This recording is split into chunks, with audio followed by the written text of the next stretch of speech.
Nigeria has again grabbed global headlines following a spate of attacks by gunmen involving mass kidnappings of students.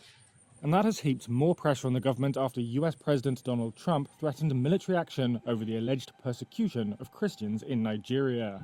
Here's what we know. On Friday, the Christian Association of Nigeria said at least 227 students and teachers had been taken from a Catholic school in the northwestern Niger state.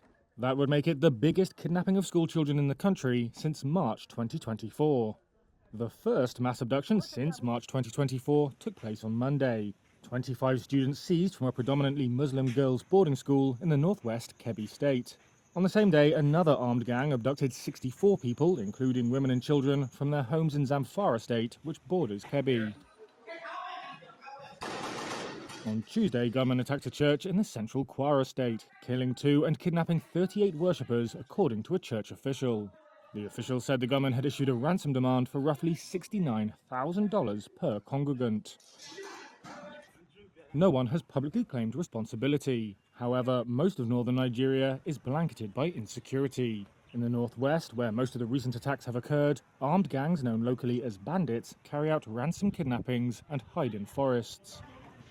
They have no known religious or political motives. The fact of the matter remains, there's just a lot of money, right, to be made in this enterprise. Ikemisit Effiong is a senior partner at the Lagos-based consultancy SBM Intelligence. We have seen and noticed a situation where groups that were more ideologically coherent have completely flipped their operations to just making money out of these practices in order to procure more weapons, secure a better, means of living for themselves.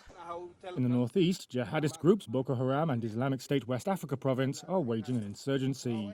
Over 2 million people have been displaced and tens of thousands killed over the past 15 years.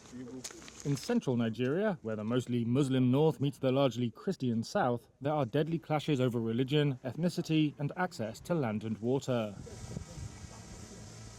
Nigeria says claims that Christians are facing persecution misrepresent the complex security situation and don't take into account efforts to safeguard religious freedom. Defeat terrorism. The country has 230 million people across around 200 ethnic groups, and tensions often flare. The US has said it is considering actions such as sanctions and Pentagon engagement on counter-terrorism. That's part of its plan to compel the Nigerian government to better protect Christian communities and religious freedom.